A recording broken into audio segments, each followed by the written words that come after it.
ગુજરાતના હવામાન વિભાગે જે પ્રમાણે આગાહી કરી છે એ પ્રમાણે ગુજરાતમાં જન્માષ્ટમીના દિવસે ભારે વરસાદ પડી શકે છે।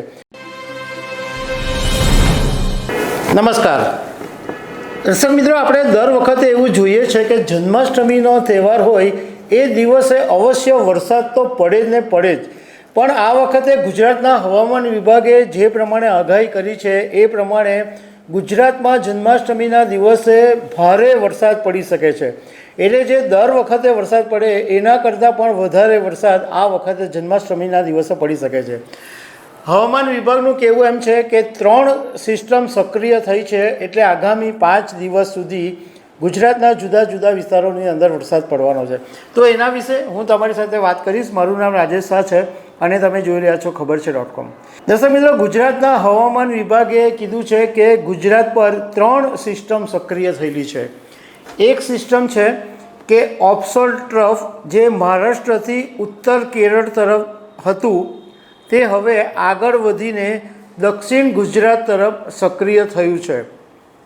બીજું, બિકાનેર પર જે મોન્સૂન સક્રિય હતું તે હવે ગુજરાત તરફ આગળ વધીને જેસલમેર ઉપર સક્રિય થયું છે અને બંગાળની ખાડી પર સર્જાયેલું જે લો પ્રેશર છે એ આગળ વધીને ઉત્તર પૂર્વ મધ્યપ્રદેશની ઉપર સક્રિય થયું છે, જે 26 અને 27 તારીખે ગુજરાત ઉપર આવશે।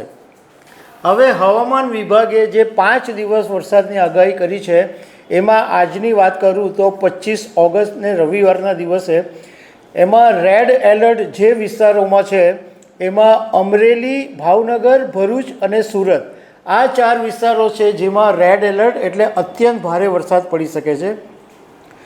ઓરેન્જ એલર્ટ જે વિસ્તારોમાં છે એમાં ગીર સોમનાથ, દીવ, જુનાગઢ, અમદાવાદ, ગાંધીનગર, આણંદ, ખેડા, વડોદરા, અરવલ્લી, મહીસાગર, દાહોદ, પંચમહાલ, છોટાઉદેપુર, નર્મદા, તાપી, નવસારી, ડાંગ, વલસાડ, દમણ અને દાદરા નગર હવેલી।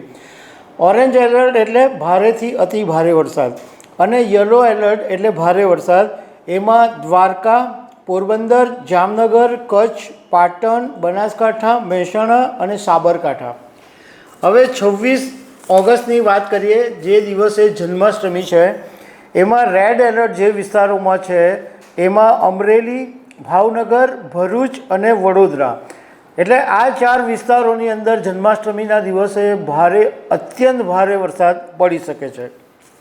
ઓરેન્જ એલર્ટ જે વિસ્તારોમાં છે એમાં ગીર સોમનાથ, દીવ, જુનાગઢ, રાજકોટ, મોરબી, સુરેન્દ્રનગર, બોટાદ, અમદાવાદ, ગાંધીનગર, આણંદ, ખેડા, અરવલ્લી, મહીસાગર, દાહોદ, પંચમહાલ, છોટાઉદેપુર, સુરત, નર્મદા, નવસારી, દમણ અને દાદરાનગર હવેલી।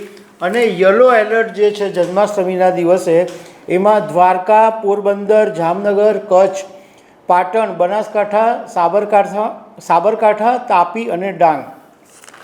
જન્માષ્ટમીના બીજા દિવસે એટલે કે 27 ઓગસ્ટે રેડ એલર્ટ કશે નથી, ઓરેન્જ અને યલો એલર્ટ છે। એમાં ઓરેન્જ એલર્ટ છે કચ્છ, જામનગર, રાજકોટ, મોરબી, સુરેન્દ્રનગર, પાટણ, ગાંધીનગર, અમદાવાદ, ખેડા અને આણંદ। અને યલો એલર્ટ છે દ્વારકા, પોરબંદર, જુનાગઢ, ગીર સોમનાથ, દીવ, અમરેલી, ભાવનગર, બનાસકાંઠા, મહેસાણા, સાબરકાંઠા, અરવલ્લી, મહીસાગર, દાહોદ, પંચમહાલ, વડોદરા, છોટાઉદેપુર, ભરૂચ, નર્મદા, સુરત, તાપી, ડાંગ, નવસારી, વલસાડ, દમણ અને દાદરા નગર હવેલી। અને 28 તારીખે પણ રેડ એલર્ટ કશે નથી, ઓરેન્જ અને યલો એલર્ટ છે। એમાં ઓરેન્જ એલર્ટ છે કચ્છ, જામનગર, રાજકોટ, પોરબંદર અને દ્વારકા, એટલે માત્ર સૌરાષ્ટ્રના વિસ્તારોની અંદર 28 તારીખે ઓરેન્જ એલર્ટ છે।